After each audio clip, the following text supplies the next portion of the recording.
Maupay pag-abot ni Papa gikan nagtibaw sa bungsod bisag hangin-hangin, iya jud gitibaw and wala man mapakyas, worth it gihapon ang effort pag adto didto kay naay kuha daghan nga mga gunggong.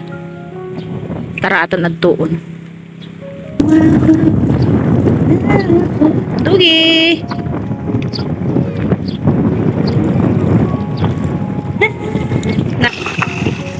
What's that? Baligay na nimo ma?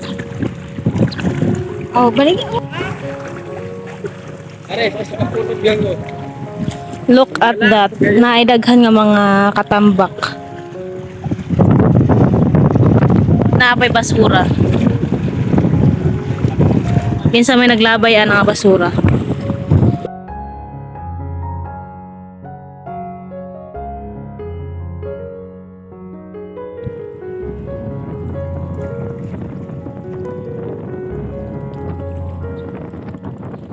Look at my face.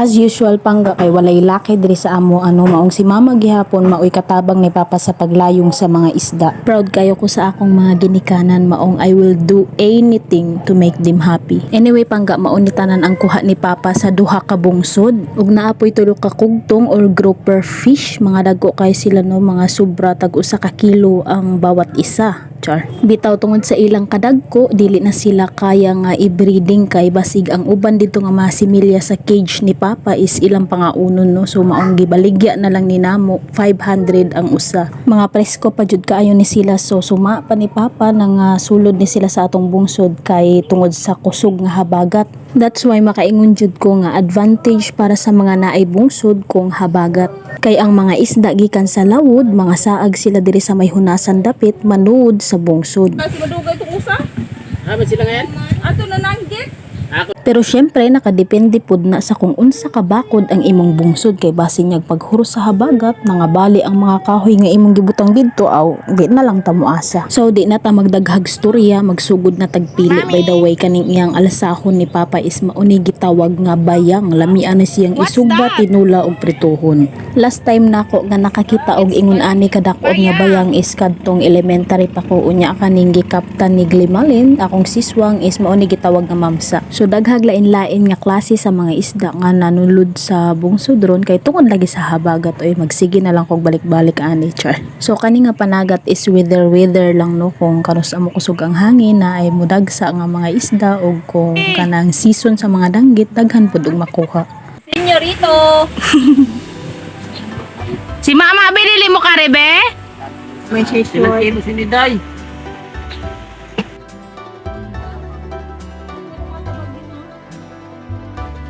Hala, ara na si mama.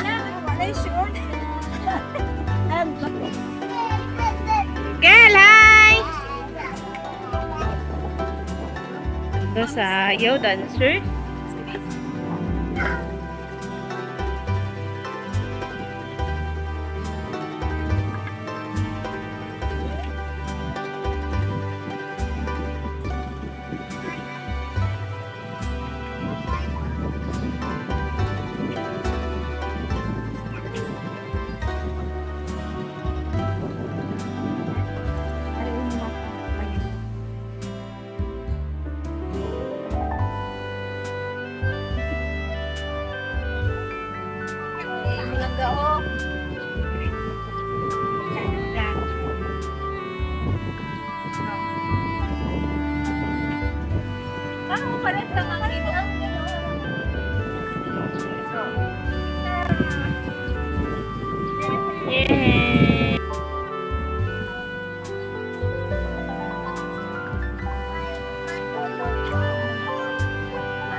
Wala jud taon ko nakailis og sanina ani nga time no kay nakabubo na kog bali duha ka kabo nga tubig ulan gitawag kong mama kay naa na daw si papa so maupo wala nay time sa pag-ilis. Nya samutan pa jud nga niingon si papa nga pagdali na mo day kay ihingagaw ni na mo baligya dito sa lungsod sa Bantayan kay daghan-daghan baya nga mga gunggong no maong ibiyahe jud dito sa lungsod sa Bantayan kay bawi naman ang panggasolina. Unya mo kalit ra bayag huros ang habagat ron maong kuyaw-kuyaw basing maabtan sila ni mama ug papa dito sa dagat og unos, di ba? Anyway, I just want to say thank you sa pag-support ninyo ug sa pag-subscribe ninyo diri sa akong YouTube channel no. Hapit na ta makaabot og 900 subscribers. So, gamay na lang jud ang kuwang maka 1k subscribers na ta. So, ana, mapasalamaton kayo ko ninyo. So, shout out di ay ko ni Ma'am Cheryl Sarabusing. Thank you so much ma'am sa imong support. Kay Ma'am Jerebel de los Santos from Cabuyao, Laguna ug kang Sigbi ng Tanyunganon from Santander, Cebu. And of course, shout out ko ni Omboy Steve from Matanao, Davao del Sur. Shout out kay Diana Plaga from Taiwan. Ug syempre sa akong igagaw nga sinang Ivy Sevilleno. So thank you so much for watching and supporting me. So ikaw o gusto ka nga magpa-shoutout, just like this video, comment your name and location kay ato nang i-shoutout because that's what I like, ang mag-shoutout, diba? So thank you. And I hope nga humano ni ninyo ang video kay naapay daghang ganap ani sa katapusan, diba? But for now, ato sa ning humanon pagpili, okay?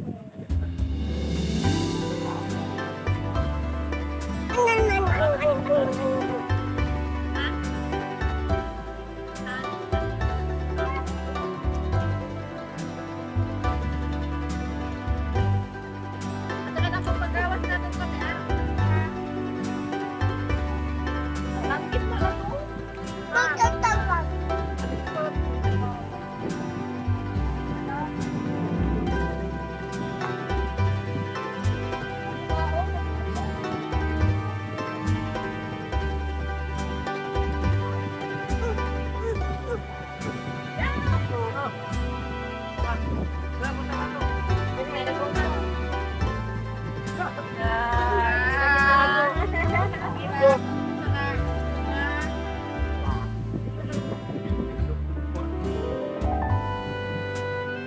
Tapos ang tayo ni pagpili.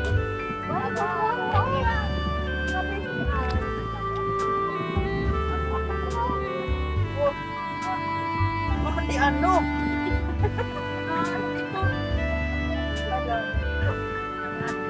Lukon lang ninyo, oy! Ba, malin! Paalik na sa nato. Pag-ipagdok mo. Karot. Ano na nga?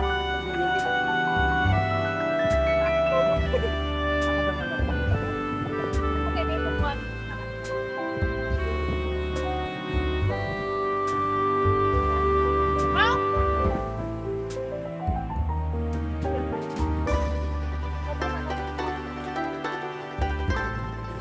Salamat. Kaya pa, plastic na lang yun dito.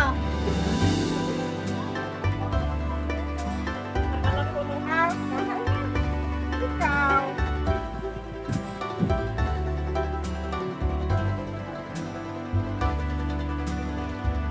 Uno, may iba po. Saan ka kasal mo?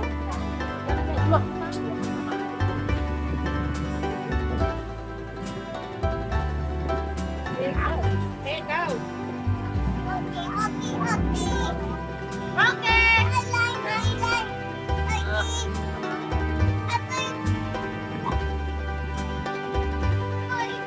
Asin ba? Para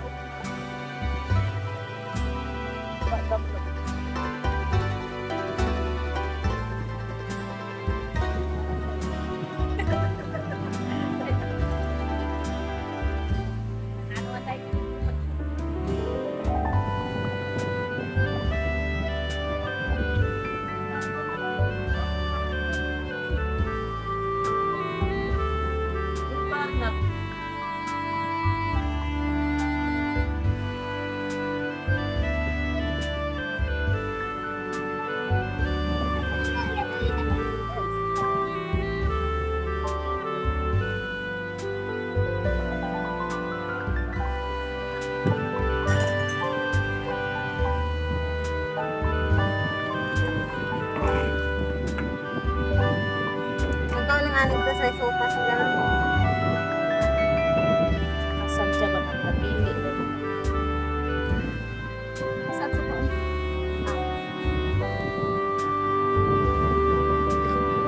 Tingabon, pinasa naman sa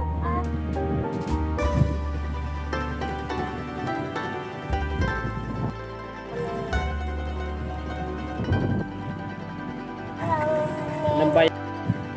So human na tagpili sa mga isda or pagklase-klase ani nila og sure ko nga naana poy mo ingon nga mga gagmay pa man ang uban nga isda oy. But I just want you to know nga kasagaran sa mga isda dire labi na ang gunggong ug ang latab nga maura jud na siya kadagkuon. Dili na siya mo dagko og tag-usa ka dupa maong ayo na lang mugkuan-kuan diha, di ba? So at this point ready to go na si Papa og si Mama to asa sulod nag-asikaso nag-ilis og kita ato ning ipanulod ang uban nga mga isda kay sobra naman ni sa atong sudanon ibaligya po din nato sa lungsod sa Bantayan. Og syempre solve na pod ang atong panihapon, di ba? Nakapili na ta para sa atong panihapon unya.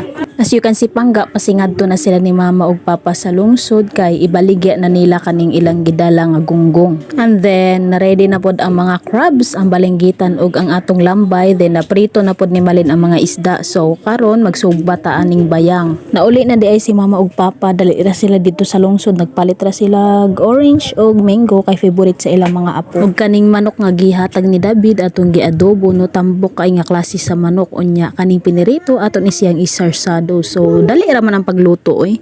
Basta na enjoy lang ka og pagluto-luto. So there you go, dinner is served. Mga unta with my family.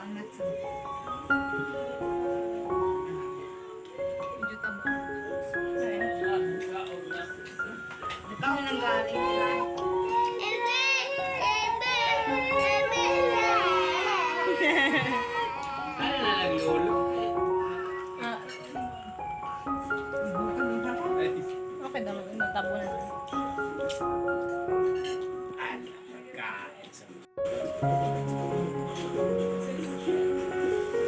Gialsa sang gwapa oh. Grabe na kayo day.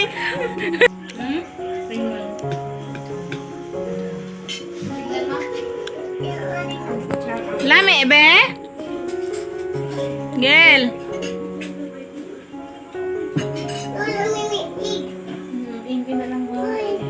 Lalami ang smile.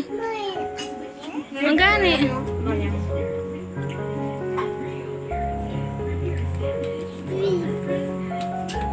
Oh, sangkot na.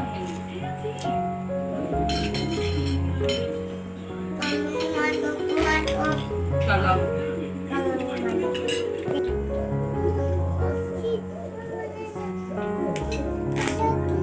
Wala. May ID. Kaya mo kasas? Saan natin may open? Yummy!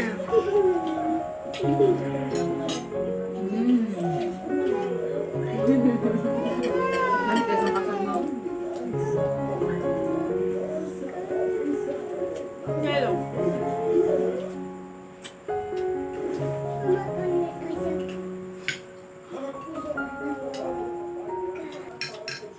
Lugbong na sila kalina. Ang sarap pa naman.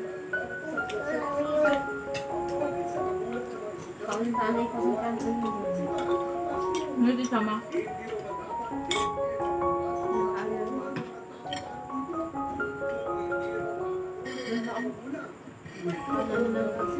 Maon, nagkuha na siya maon. Pero saan na, ano ba? Sila lang yung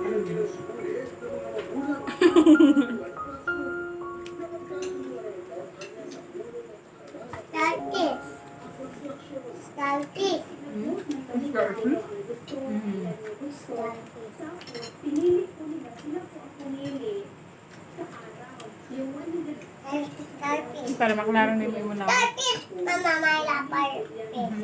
Starfish.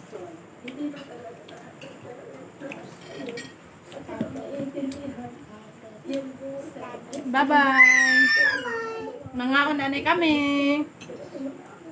Mga unanay kami!